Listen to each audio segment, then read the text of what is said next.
Good morning. Made myself a little bit of cup of coffee. I got a Danish sweet. Gonna sit down. Pretty good.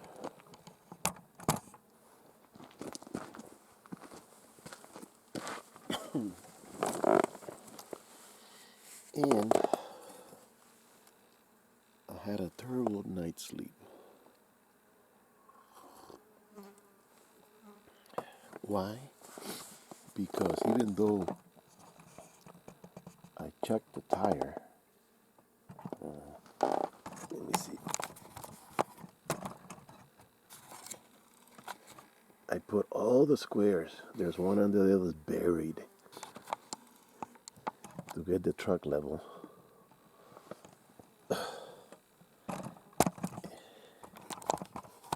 It didn't get level. I almost fell out of the bed because the sleeping bag is very slippery. And so what I did is I had to get out the sleeping bag and just use it as a blanket. It got a little cold. It wasn't freezing, but it got cold.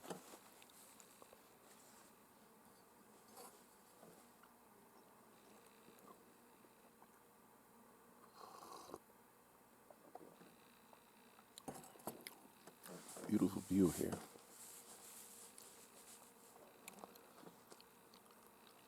So today I'm gonna go and see if I can find that spot. I'm looking for an area for a rifle.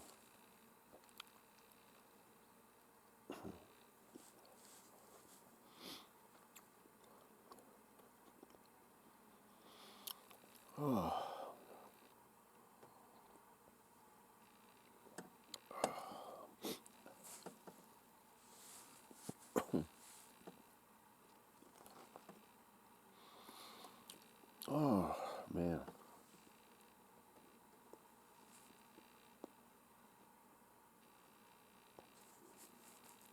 the truck is running good.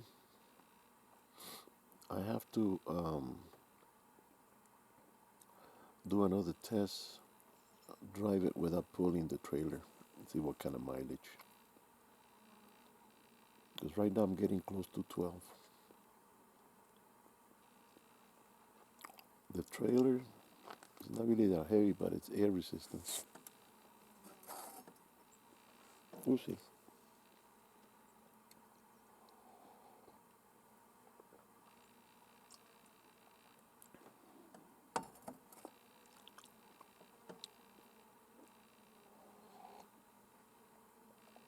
It's gonna be hot today again, but not too hot.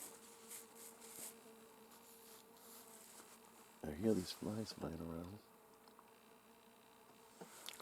By the way, what are flies for? I mean, what are they for? Everything's supposed to have a use or a need. All they do is annoy the hell out of me. You know, there was one that got into in the camper. You know, let me close that screen.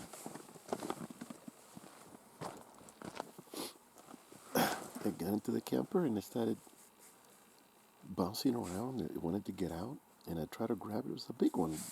It's like one of those horse flies. And it kept going zzz. And the minute I moved my hand, it took off. It's true that they have eyes that they can see all around. That's a big advantage. Finally, it landed on the screen door, and I popped the door open and it flew out. But I always ask myself, why do we have things that we don't appreciate, that we don't need, really? Why are the ticks? Uh, why are they mosquitoes? You know, the mosquito is the The single most animal, or well, it's a, and it's an animal in a way, but it's an insect that has killed more people in the history of humanity. Thousands, millions. The mosquito. Why do we need the mosquito for? Why is the mosquito here?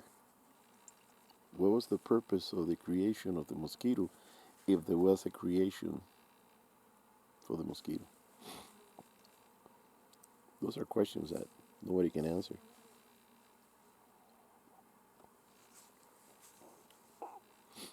I know that the worm is useful. It burrows into the ground. It lets air, oxygen come in. It kind of fertilizes the ground. So the worms are good. Um, the beagle eats the insects that attack the crops. Um, there's a lot of insects that are good, and there are other ones that are just bad. And what the hell they're for, I don't know.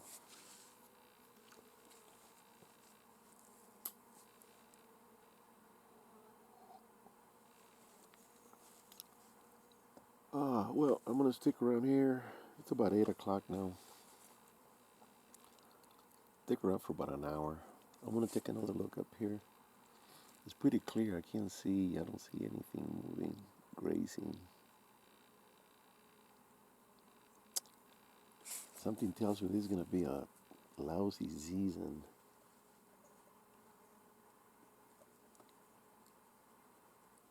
Maybe I should go and ask the Fish and Game if they can tell me where the hell are the deer, because they usually keep tracks of the herds. Now I know where some deer are in another area where I don't have the tag, obviously. But I know that area pretty well. That's where I go backpacking. And but since I didn't get the tag this year, so that's why I'm scouting this other area to see if there's any possibility of seeing anything. Maybe in the other side it's even worse. It's drier. This is the west side of the Sierras.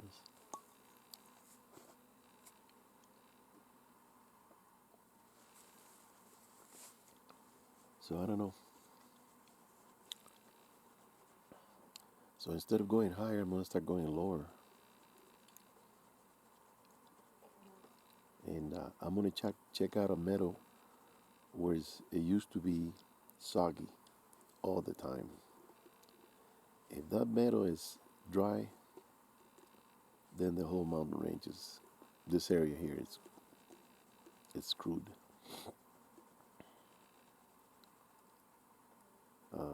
We'll see. All right, let me get going. I got things to do, and time to do it in.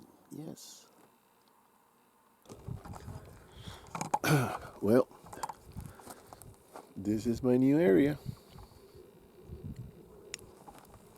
It's deeply forested. This is really good for the bow. And I'm just gonna get the quad and ride around. I already had lunch, and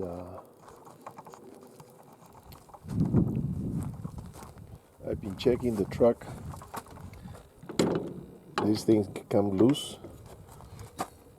That's tight. The other side, it's a little loose.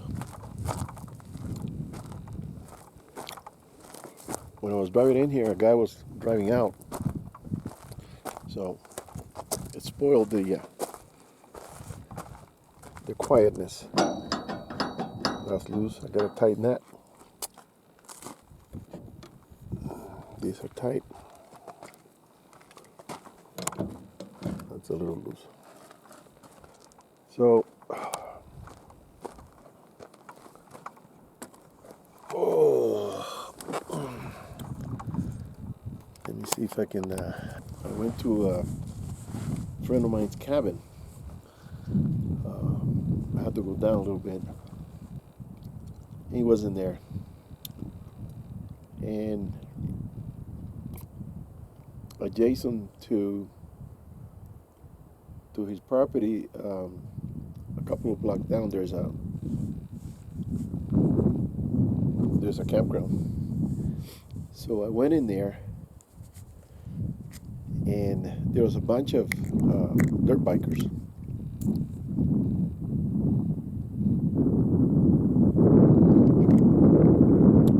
And I talked to a couple of them, and they said,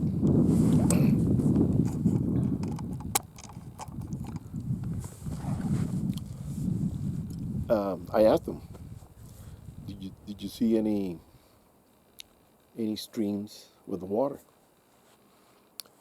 And he says that he did cross a couple of streams that it has some water, not that much.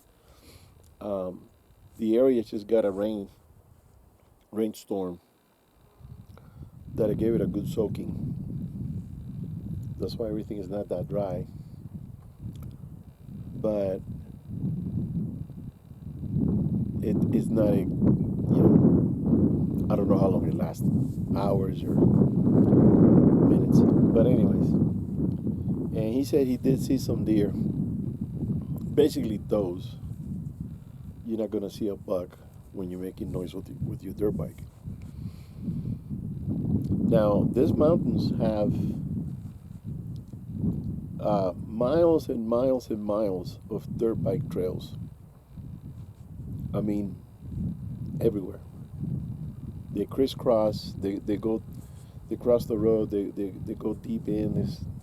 They go over mountains, and they're just everywhere. And the campground was packed. I would say there must have been 50 vehicles, maybe more. And in every camp there was 2 or 3 bikes. So there's a lot of guys. And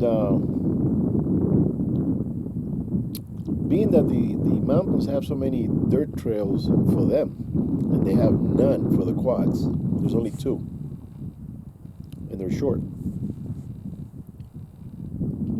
I was considering on selling the quad and getting. I've never ridden a motorcycle. I'm not. Uh, I've never been a motorcycle enthusiast. I don't knock them, but I've never went out of my way to say, hey, I want to buy one. One time I was considering it. A friend of mine told me don't, because I'm not that well balanced. So instead of getting a dirt bike, I was considering getting a electric bicycle that I can have it on a rack behind the truck. Doesn't weigh anything. Uh, well, some of them weigh 100 pounds, depending on what kind of bike you're getting, how big and everything. But the thing is that I would need a trailer, and I could set up some sort of charging station with the solar panel that I have on the roof of the camper. When I'm done driving, I can come in, plug it in for the rest of the day, and then I'll have some charge by the next day. That kind of thing. Electric bike, the e-bikes are very quiet. They're very silent, and you can do those trails. Um, and you may bump a deer. Now, one time, I'm walking with my bow, and I went in, I don't know, 1,000 yards, and there I hear this noise. Oh, jeez. Here comes 3 guys down the same trail I was walking on, making all this racket. and that killed it. I said, what the hell? Why am I going to continue? Any deer that was there, it's already spooked. The deer, for bow hunting, you need to be in absolute quiet. Can't be talking, can't be making noise when you're walking. You gotta watch your step, move in the shadows. That kind of atmosphere. You need a special uh, habitat like we have here. This is dense. It's good for the bow, even though I can't pull the bow. I'm just here scouting. But this is the particular good spot that you might see a deer, but you have to walk very slow and very quiet. If you have guys going up and down with motorcycles, and it so happens that every time I come here scouting during the bow season, the place is full of bikers. So one time I went to complain at the office here at the station, and the lady tells me, "Oh, it's the land of many uses." And I said, "Yeah, but not all at once. All at once. If you're gonna have a bow season, you can't have bikers running around. Why don't you have a season for the bikes, and then a season for the bow, and then a season for the rifle?"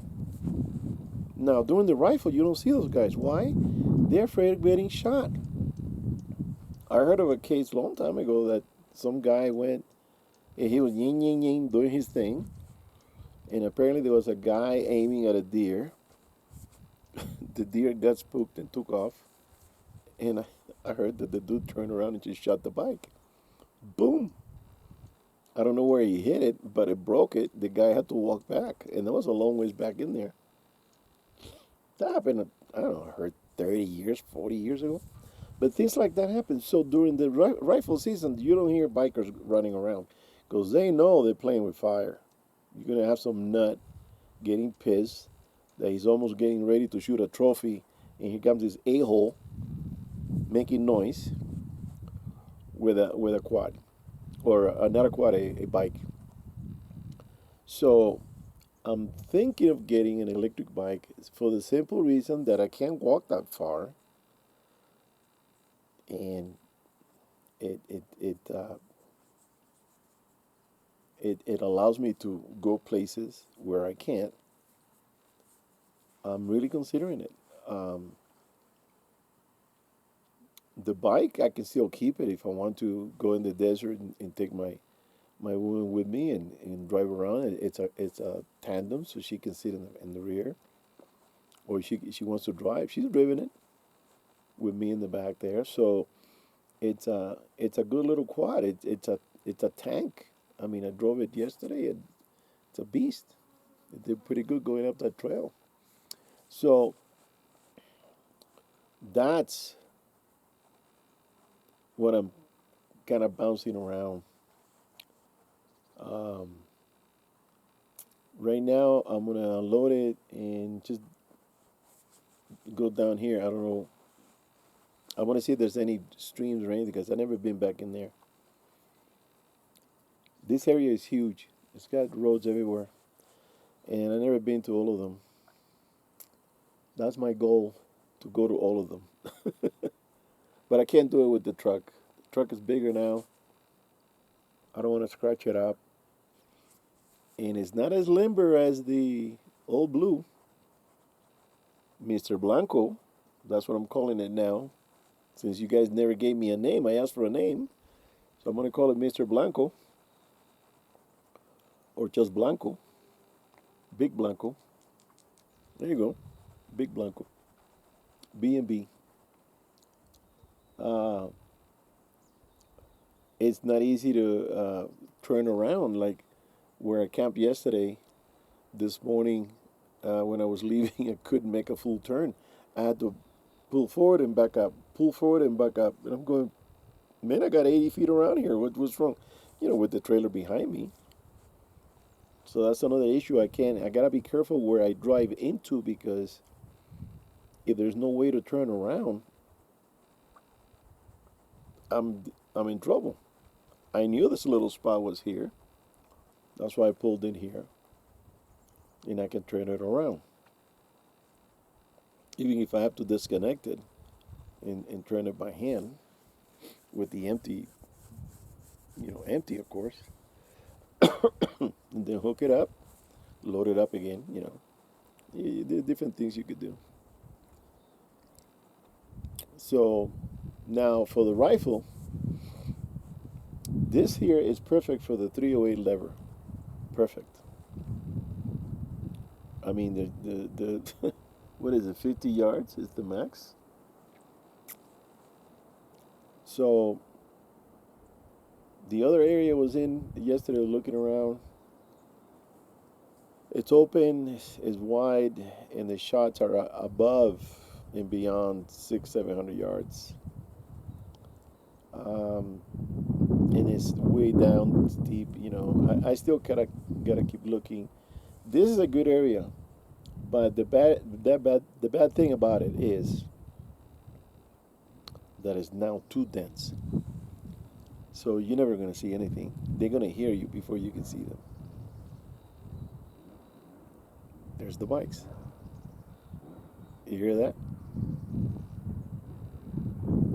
I just saw them. There's a trail up there that I even didn't know. I didn't even know there was a trail up there. So with the electric bike, I can explore all these trails. I think it's a good idea. Oh, here comes another one. Same trail. Okay, this guy's way back here. This guy's showing up. Yeah, orange. So, see, I didn't even know that was there. Never. Never knew there was a trail. So there's so many trails for dirt bikes that I have to take advantage of them being there. Imagine that you can drive with the bike, with an electric bike, quiet, and I seen a little trailer that it goes behind it. It's a two-wheeler, and you attach it to the bike, and you can put some extra gear. Let's say you have a backpack, you can put backpack in there, a day bag or whatever, water. And then if you do get a deer, once you got it, you pick it up, put it there, because it's a basket. It's made out of canvas, so it'll just wrap around real snug on the deer. You don't even need to tie it, and then away you go. I think that's the best way to do it. That's the best way to do it. So I'm gonna start looking at e-bikes. Um, and just charge it with the solar. I gotta find out about that. How much power do they need at 100 watts is putting out roughly a little bit over one half, maybe 60%, 70%. Um, if you're in a sunny spot, is that gonna provide enough power for the next day? Things like that. You can also take a power pack, plug into it, and uh, charge it. And then when you're driving around, you plug the power pack to the solar, and then by the time you come back, that pack should be full. So different ways of doing it. So now, if it's hunting season, the hunting opens tomorrow, and tomorrow's Saturday. So those guys are still going to be here. If there's some bull guys, bow hunters, walking around here, and these guys are swinging, zipping by with their bikes, they're not going to like it. They're not going to, you have to. I don't know why the station doesn't say, okay, during bow season, no bike riding for 2 weeks. It's only 2 weeks. Bow season is only 2 weeks. After that, you can ride. And then 2 weeks after that, I think the rifle opens. So, you have to accommodate everybody. But to be walking miles in, you think you're alone. You're sitting on a spot hoping that there's a buck coming by, and then you turn around and these guys are coming up behind you with dirt bikes. You think you're gonna be happy? No, you're gonna be pissed. Because I will be. Spoil your hunt. You spend a lot of money in your equipment, your training, you're practicing the gas, the vehicles, and everything, and here comes Mr. Dirt Bike making a racket. I think I'm gonna write up. I'm gonna write to the Department of Fish and Game and BLM, Bureau of Land Management, and explain the situation. You know, I mean, they have a right to ride the bikes, but not during somebody else's activity. You know, that you need quiet and you need solitude. All right. Uh, Let me get. I'm gonna see if I can tighten up those loose things, those brackets. Make sure they're tight before I move, and tidy up inside. All right, guys. Later. Okay, so let's go for a little afternoon ride. Let's see if I can do this with uh, one hand.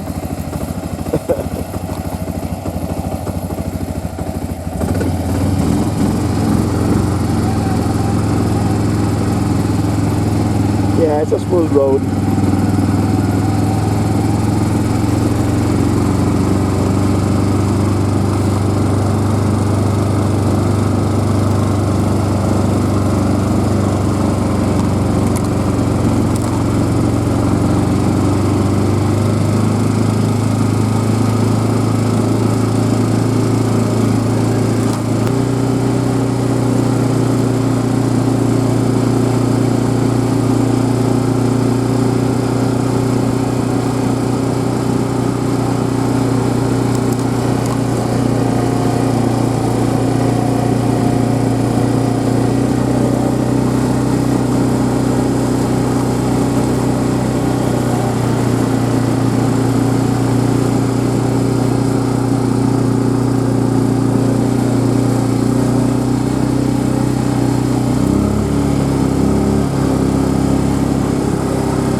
Okay, so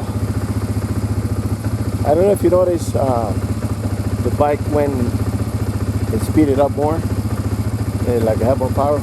I switched it over to four-wheel drive, and I have it on high. And when those two wheels engage, the bike really kicked in the power. So it's just for better grip. I'm gonna turn the camera off. I almost hit a rock, a big rock, on the side of the road because I'm driving with one hand. So let's be safe. Later.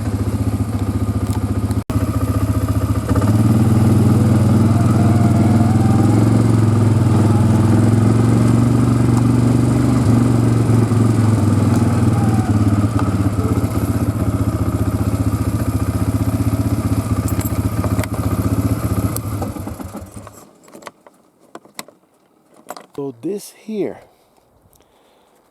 I'm gonna call this 30-30 country. This is 25 to 50 yard shot, maybe 75 in some places. Very dense.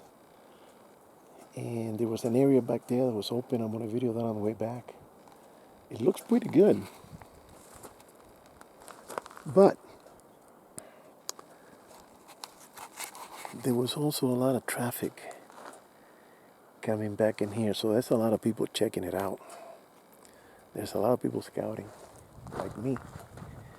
So that area is gonna be packed with, every few trees, you're gonna see a hunter sitting there in orange. So, and there's a nice climb up here. I did some walking, and man, I'm out of shape.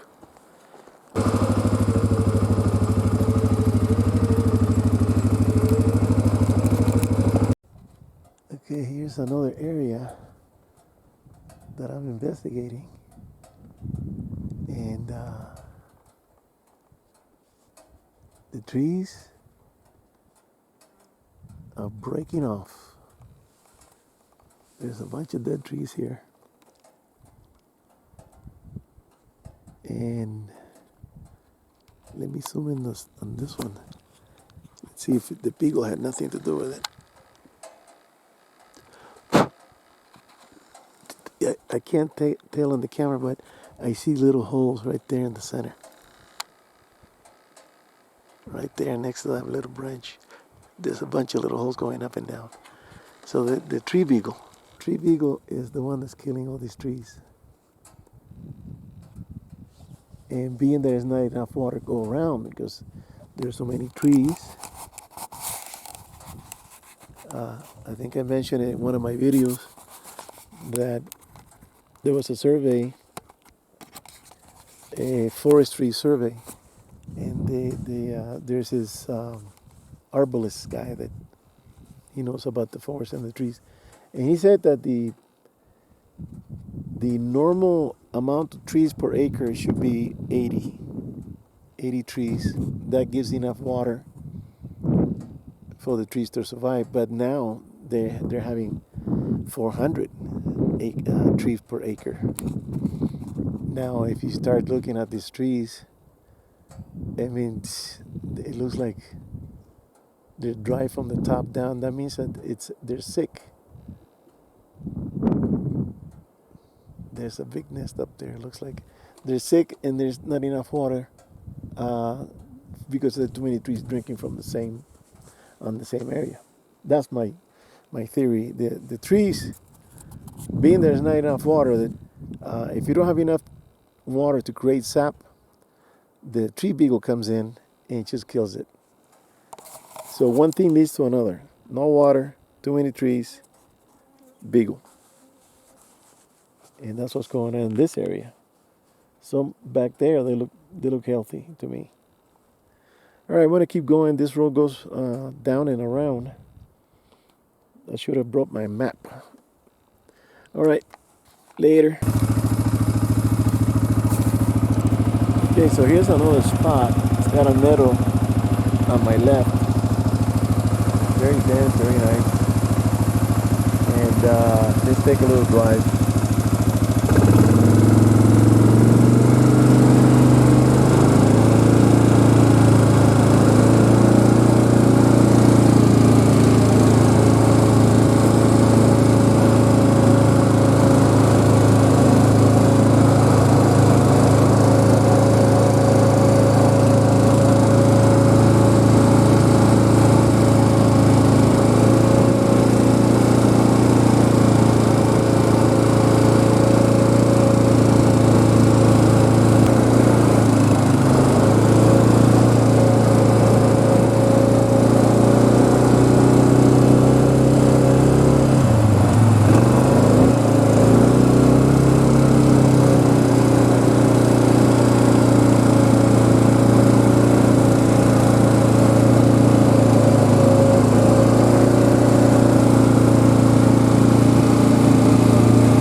Pretty here.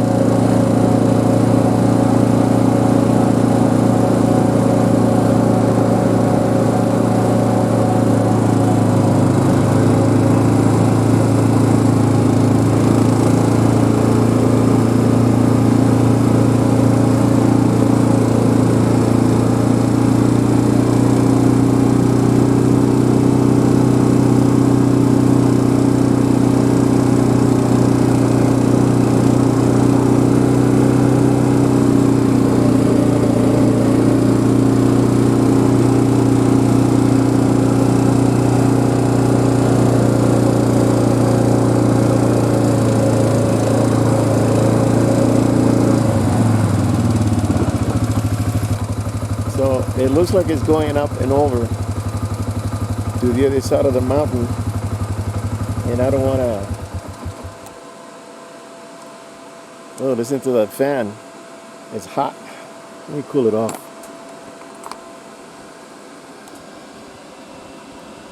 I had this thing for a few years and I didn't know I had a fan.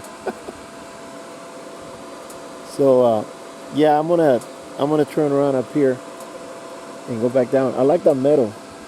It was a nice area to camp. There was somebody there in the tent. I didn't want to bother them, so I kept going.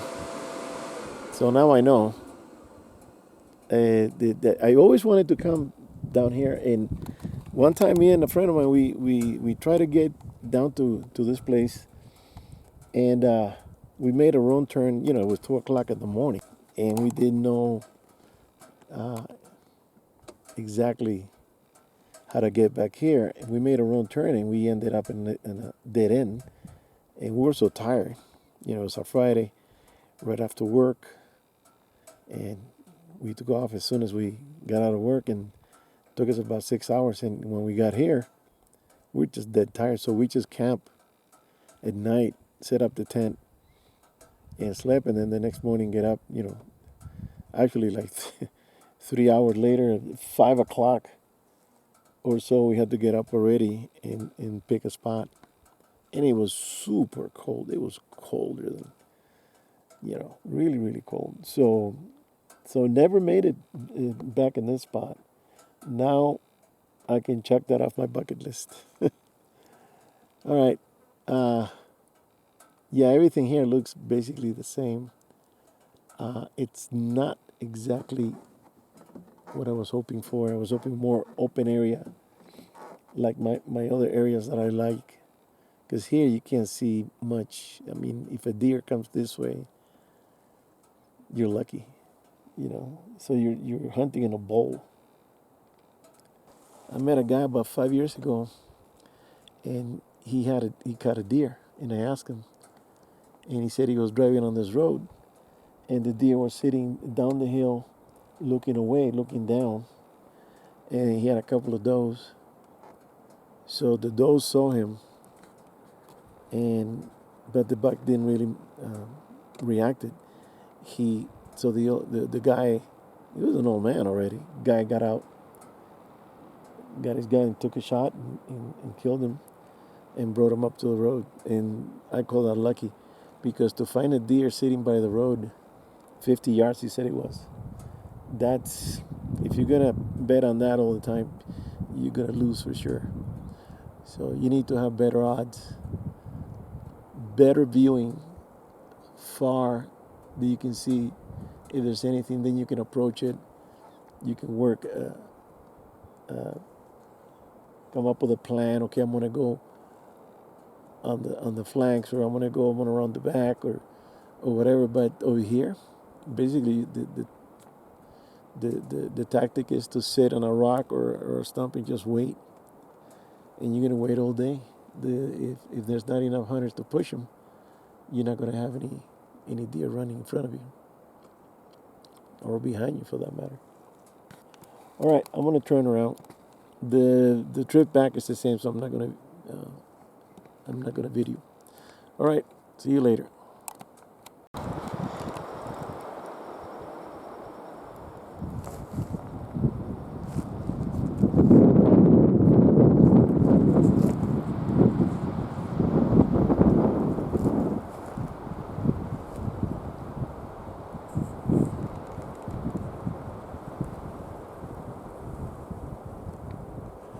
Now this is much better. If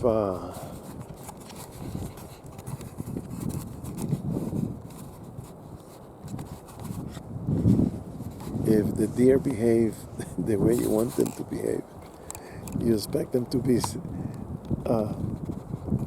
grazing on a nice flat meadow, so you can shoot and walk right in. That's what a friend of mine wanted to do. And I said, that's not the way it works. He goes, yeah, they'll come down and eat, and we can just sit on the edge. And I said, dude, before they come down, if they're going to come down, they're going to see you. because they're gonna be up in the peaks, looking down, checking out everything, and then they're gonna come down when you want to. They usually come down at night in a full moon. Oh man, I want to take a nap. This is a nice spot here. There's somebody back there with a tent, but there's nobody here. The vehicle is gone. So I don't care if they come back. I'm just gonna lay here, enjoy this spot. This is one of the nicest meadow around. Very quiet. Oh, I got my Gatorade. I'm gonna do a little glassing also. Might as well. But yeah, it'll be perfect if you just sitting there and they come down to eat. Oh, there's a sign there that says no dirt bikes, no quads. Yeah, I know that. All right, let me take a, I don't know, 15-minute break, 20-minute break.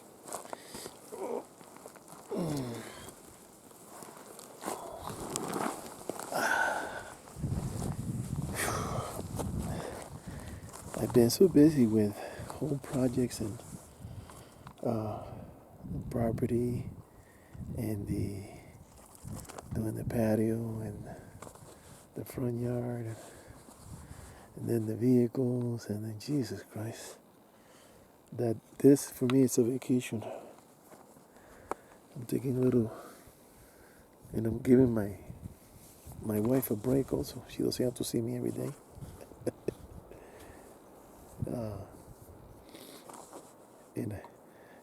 And I know she appreciates it because she started working now, so she needs peace and quiet. I give her most of the day. I'm not in the office. Then she's in meetings, and so I can't even cough because she'll look at me like, shh, I'm in the meeting. So 4 days, maybe 5, I'll be out. I'm gonna check out some of those places up the highway. Just depends how gas is. So right now I've traveled 262 miles, and I'm a little bit over half a tank. So I spent 1 quart and 1/3 of a quart, and I'm driving it easy. I'm not stepping on it. I'm not. But coming up here, you have to punch it because it's steep. So, man, what a breeze. Nice. I enjoy this. So, Mr. Excuse, because it's not Mr. Comfortable anymore. Mr. Excuse, I didn't even ask him this time because he knew I was coming out here. So, how long are you going to be? I said, maybe a weekend. I said that just to see. Because if it's just a weekend, he might say, well, nah. And you know what? It's better that way. You bring somebody that's going to start complaining and, bitching about this and that. It's too hot. It's too cold. Not comfortable. That's why I call him Mr. Comfortable. But now he's Mr. Excuse because there's always an excuse about something. And this is beautiful. Check it out. Look at the clouds up there. Beautiful blue sky. Beautiful meadow. What we need now is a beautiful buck. Well, not now. When the season opens. Rifle season. And that looks like it's a bank. It's sand. Or decomposed granite. I guess pretty hot.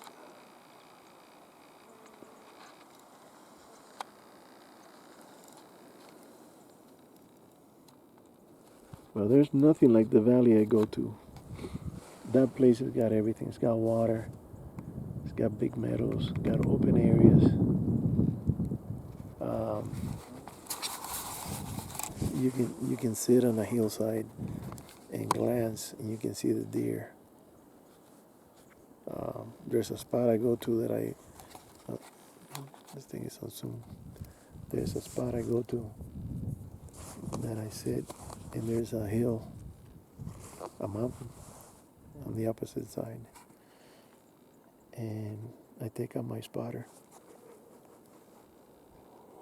Well, first I locate it with the binoculars, and then I take out the spotter, bring it in, and there was a buck sitting, looking away from me, um, on at the end of this rocky, very rocky area, gravelly type of rock. So I said, okay. I had the 7 mag back then. I said, okay, I'm gonna approach it. I'm gonna be on the opposite because if I go on this side, he's gonna hear me. But what happened was that if I go on the opposite, he's gonna see me. Either way, you're screwed. So, being that I didn't want to climb another hill, another mountain, I decided to keep walking on the one I was on, and I kept going that way. And then I kept glassing, and he was gone. He saw me coming. Then the next day, I said, okay, nothing happened, nobody shot. I'm gonna try this side. So I approached it from this side, and that area was very rocky, very steep. And I found the spot where it was bedded, very nice. Good views. He can sit there and watch for danger from every angle. So he knows his area. He knows where to sit, and look for danger. So yeah, I know that the deer are mostly in that area. Over here, this is new to me.